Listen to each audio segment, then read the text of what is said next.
दोस्तों, हमारे YouTube channel मार्गदर्शन ज्ञान में एक बार फिर से आप सबका हार्दिक स्वागत है।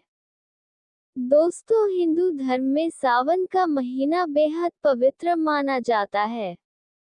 ऐसा कहा जाता है कि यह महीना भोलेनाथ को बहुत प्रिय है।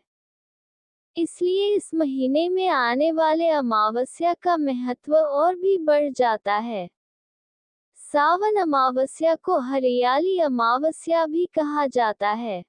धार्मिक मान्यताओं के अनुसार इस महीने में अमावस्या का व्रत करने से पितरों के आत्मा को शांति मिलती है।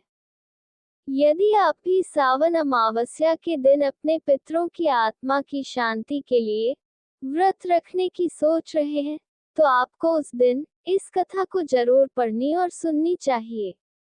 ऐसा कहा जाता है कि इस कथा को पढ़ने से पितृ बहुत जल्द प्रसन्न हो जाते हैं।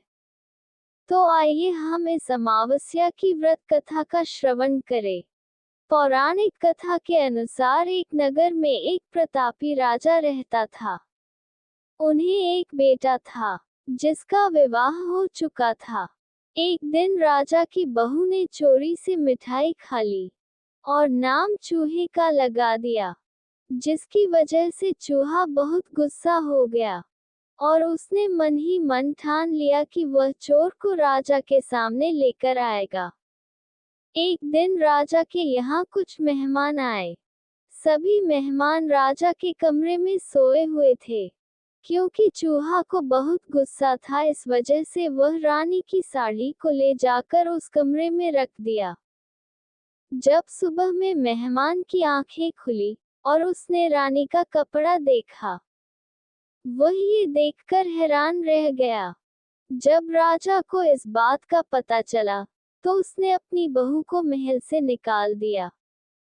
महल से निकलने के बाद रानी रोज शाम में दिया जलाती और ज्वार उगाने का काम करती थी। वह रोज पूजा करके गुड़धानी का प्रसाद बांट देती थी। एक दिन राजा उसी रास्ते से जा रहा था, तो उसकी नजर उस दिए पर पड़ी। जब वह राजमहल लौटा, तब उसने अपने सैनिकों से जंगल में जाकर उस चमत्कारी चीज के बारे में पता लगाने को कहा। राजा की आज्ञा पाकर सैनिक जंगल की तरफ निकल पड़े। जब वह उस पीपल के पेड़ के नीचे पहुंचे, तो उन्होंने वहां देखा कि दिया आपस में बात कर रही थी। सभी अपनी अपनी कहानी बता रही थी। तभी एक शांत दिए से सभी ने सवाल किया कि तुम भी अपनी कहानी बताओ। ये सुनकर शांत दिए ने कहा कि वह रानी का दिया है। उसने आगे बताया कि रानी की मिठाई चोरी की वजह से चूहे ने रानी की साड़ी मेहमान के कमरे में रख दी और बेकसूर को सजा मिल गई। सैनिक ने दिए की सारी बातें सुन ली और यह बात राजा से जाकर बताई। राजा को जब इस बात का पता चला, तो उसने रानी को वापस महल में बुलवा लिया। महल में वापस आने के बाद रानी खुशी खुशी रहने लगी। तो दोस्तों, ये थी सावन अमावस्या की कथा। धन्यवाद।